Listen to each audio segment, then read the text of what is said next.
Sagar and me go back a long way, and I remember years back when he first decided to be a choreographer. He mentioned that to me, and which has been a while back. And after that, of course, he's done many wonderful songs he's choreographed, and been a part of some wonderful films. And finally, we as friends are working on a professional level on this film called War Chhodna Yaar, and it's been a pleasure. Sagar is very innovative with his shot taking. He's all the time thinking of different and new ways of getting the elements out of the song, and which is very exciting, which I find very interesting. Does not take anything for granted. He is on his toes, and which is most important.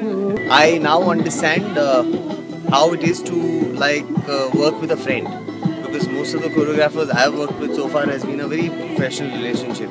It's not as casual as it's been with Sagar, and in the casualness we maintain the professionalism, and Sagar of course is fabulous at his work, so work happens smoothly, at the same time we enjoy it.